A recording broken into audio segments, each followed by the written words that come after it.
Voici le témoignage personnel de Rafer Johnson, qualifié de plus grand athlète du monde à l'époque où il gagna le décathlon olympique en 1960.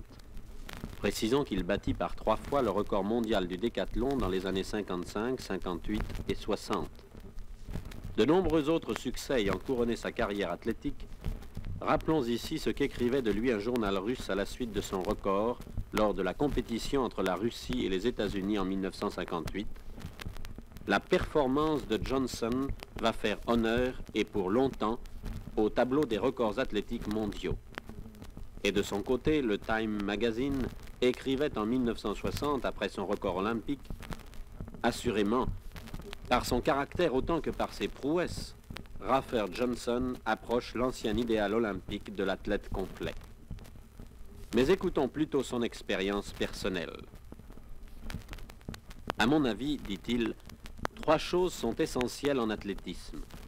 La première est d'être physiquement prêt pour la compétition. Les athlètes qui veulent gagner doivent être en parfaite forme, dans la meilleure condition physique possible. Le second point est l'attitude mentale du sportif. Elle est tout aussi importante que la forme physique. Si vous croyez que vous perdrez, vous avez déjà perdu. L'entraînement mental des athlètes est devenu une partie très importante de leurs conditions générales. Ceux qui battent des records le font parce qu'ils croient pouvoir le faire. Pourtant, bien que je sois physiquement et mentalement prêt pour la compétition, je ne pourrai jamais donner la pleine mesure de mes capacités sans l'aide du Christ et sans sa direction à chaque instant. C'est pourquoi je considère tellement important d'être spirituellement en alerte. Nous pouvons garder cette bonne condition spirituelle tout au long de notre vie. Nous pouvons aussi la communiquer à d'autres. Elle n'est pas limitée à l'athlétisme, car elle concerne tous les moments de la vie. À la longue, ce 3e aspect de la préparation athlétique est vraiment le plus important. Depuis le jour où je suis devenu chrétien, j'étais encore lycéen, j'ai aimé le Seigneur Jésus de tout mon cœur. Il est le guide de ma vie, et sans lui, je serais perdu. Sans son aide, je ne pourrais participer aux épreuves sportives comme je le fais. Dans l'avenir, on ne se souviendra pas de moi en tant que recordman du monde et champion olympique. En effet, dans quelques années, nous aurons d'autres champions du monde. Mais je pourrai toujours regarder aux jours de compétition passées et revoir le fil d'or avec lequel le Seigneur Jésus-Christ m'a guidé. Gagnant ou perdant en ce monde, je suis membre de la plus grande équipe jamais formée, l'équipe victorieuse dont l'entraîneur a pour nom le Seigneur Jésus-Christ.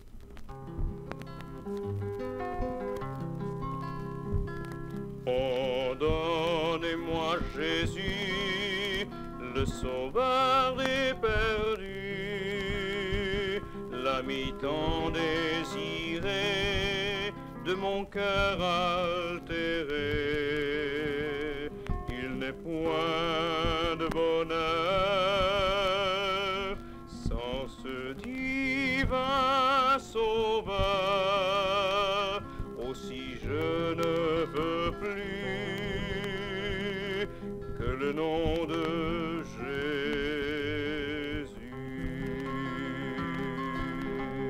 Non si beau, si pur, non si merveilleux, son éclat remplit les cieux.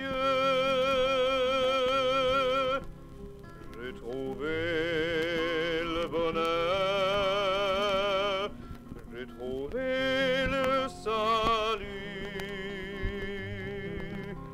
par le nom, le seul nom de Jésus.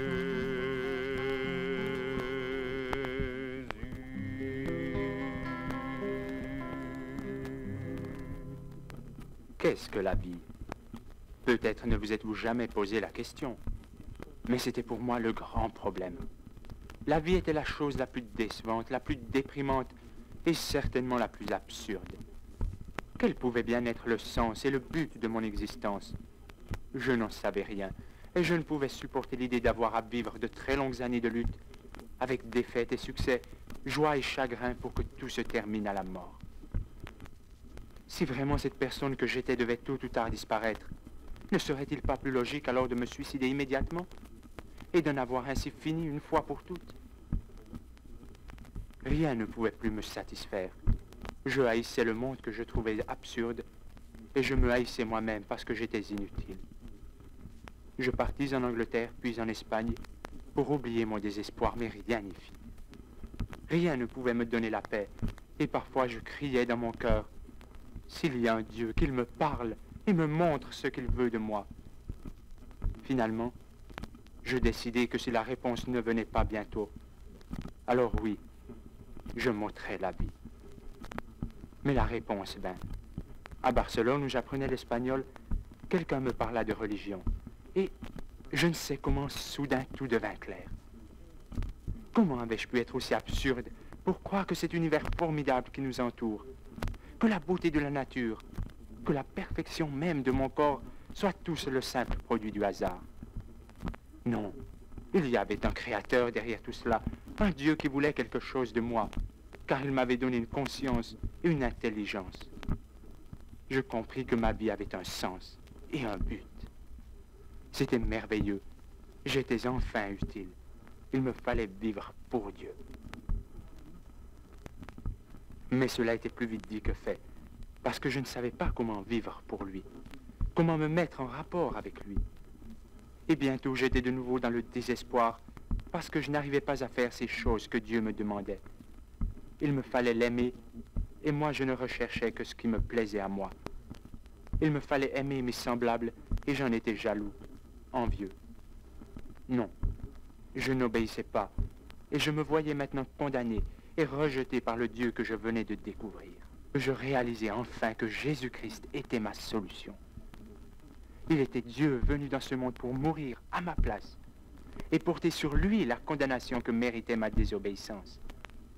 Et bien plus encore, il était venu pour me transformer, me donner libre accès auprès de Dieu. Il était prêt à me recevoir sans tenir compte de l'état odieux dans lequel je me trouvais. Dans un acte de foi, je criai à lui d'avoir pitié de moi et de pardonner tous mes péchés. Enfin, la paix parfaite de Dieu était entrée dans mon cœur et j'avais l'assurance du pardon de mes péchés. Et avec elle, un autre miracle. Je n'avais plus besoin de m'efforcer à obéir, mais l'Esprit de Dieu me donna le vouloir et aussi le pouvoir de le faire. Par sa puissance, je suis maintenant capable de vivre pour Dieu.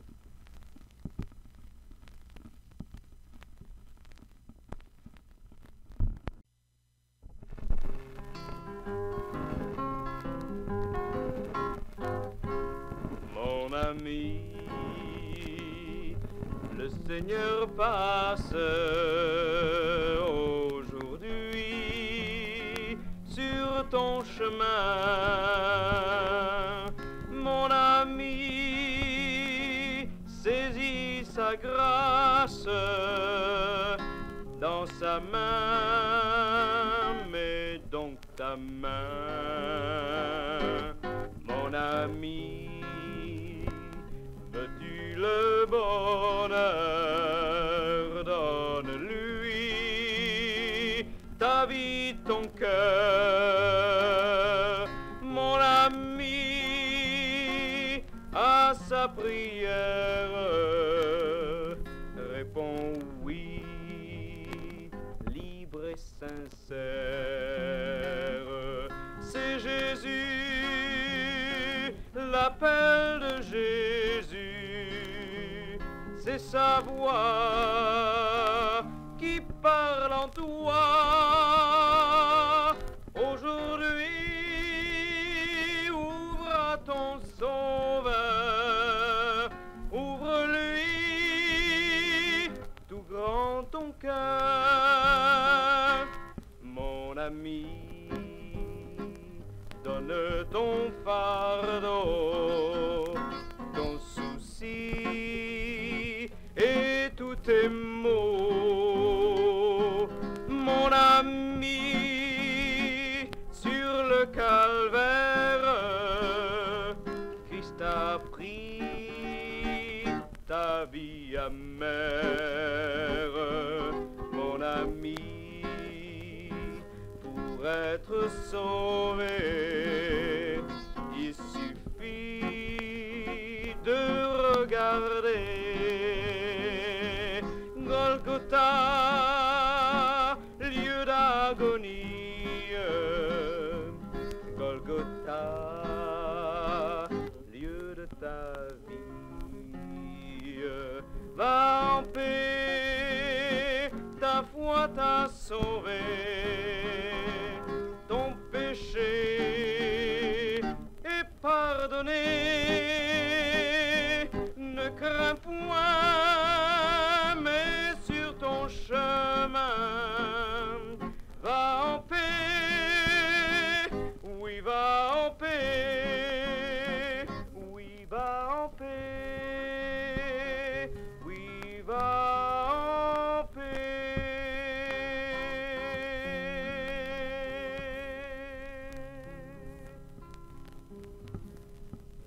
Possédez-vous la joie? Le bonheur, le parfait bonheur, ne serait-ce pas comme un oiseau qui s'envole ou qui meurt dans vos mains dès que vous le saisissez? Pourquoi nos cœurs ne peuvent-ils connaître le bonheur parfait? Il y a toujours en nous un vide qui n'est jamais comblé. Et cela est vrai chez tous les êtres humains, ceux qui jouissent de tous les plaisirs, de tout l'argent, de toute la célébrité que peut donner le monde, aussi bien que ceux qui n'ont rien. Pourquoi en est-il ainsi? C'est parce que Dieu nous a créés avec au-dedans de nous une place qui lui est destinée. Il nous aime et il veut que nous l'aimions. Et il veut vivre en nous afin de nous bénir. Il est le seul qui, venant en nous, puisse nous donner cette joie complète à laquelle nous aspirons. Beaucoup de gens pensent que l'argent procure le plaisir. Aussi travaillent-ils avec acharnement jusqu'à ce qu'ils aient amassé une fortune.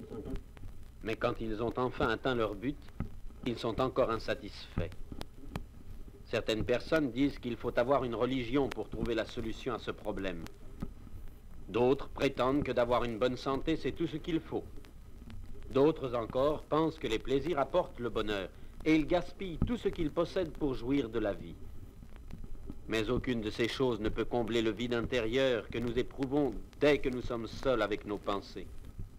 Car ce n'est pas quelque chose qui peut remplir cette place vacante dans notre cœur, mais quelqu'un. Et ce quelqu'un, c'est Dieu lui-même.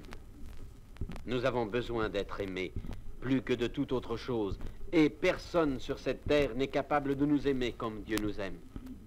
Cet amour, pour nous, est révélé tout au long de la Bible, qui est vraiment le message de Dieu pour les hommes. La manière la plus sublime par laquelle il nous a manifesté son amour, c'est le don de son Fils, Jésus-Christ, lequel nous dit « Dieu a tellement aimé le monde qu'il a donné son Fils unique, afin que quiconque croit en lui ne périsse point, mais qu'il ait la vie éternelle. » Peut-être votre désir suprême est-il d'avoir plus d'argent, une meilleure santé ou des conditions de vie plus favorables. Mais vous ne pensez qu'au temps si bref que vous avez à vivre sur cette terre. Avez-vous jamais pensé à la vie que vous aurez après votre mort, une vie qui n'aura pas de fin? C'est une question bien plus importante que toute autre en ce monde. Jésus dit: que servirait-il à un homme de gagner le monde entier s'il perdait son âme? Il déclare clairement que soit la félicité, soit le châtiment de nos péchés viendra après la mort. Nous irons ou bien en enfer, où nous subirons un tourment éternel. Aux yeux de Dieu, tous les péchés sont graves, qu'ils nous semblent énormes ou ainsi que tous, nous avons péché, et que de ce fait, nous sommes tous condamnés. Il n'y a rien d'assez bon que nous puissions être épargnés. C'est pourquoi Dieu lui-même nous a procuré le moyen d'y échapper, et en plus riche que le fait de nous accorder la satisfaction de nos désirs terrestres. Ce salut nous est donné par son Fils Jésus-Christ, qui est mort sur la croix pour la punition de nos péchés. Avez-vous reçu son amour? Il ne s'agit pas de devenir plus religieux ou de faire davantage de bonnes œuvres. Il s'agit d'avoir nos cœurs purifiés du péché et de devenir une personne nouvelle, ayant une nature nouvelle qui n'est plus irrémédiablement portée à pécher. Il s'agit de permettre au Seigneur d'entrer dans notre vie, de vivre en nous et de nous contrôler. Jésus dit que nous avons tous péché, mais il dit aussi que si nous nous repentons sincèrement en confessant nos péchés à Dieu, il nous les pardonnera. Le sang que Jésus a offert sur la croix est suffisant pour les ôter tous parfaitement. Dieu dit qu'il ne s'en souviendra jamais plus pour nous en accuser et qu'il fera de nous une nouvelle créature. Dieu ne nous offre pas d'améliorer notre mauvaise nature, mais il dit qu'il fera de nous un être nouveau en Jésus-Christ. Vous pouvez en faire l'expérience. Priez Dieu. Croyez qu'il vous pardonne à cause de la mort de Jésus. Demandez à Jésus de venir habiter dans votre cœur. Son esprit vous purifiera, vous donnera une nature nouvelle et il demeurera en vous. Lorsque vous mourrez, vous irez immédiatement au ciel. C'est le lieu merveilleux que Dieu a préparé pour ceux qui reçoivent le pardon de leurs péchés par la foi en Jésus et qui lui permettent de transformer leur vie. Ce bonheur vous est offert, à vous, aujourd'hui. Allez-vous l'accepter ?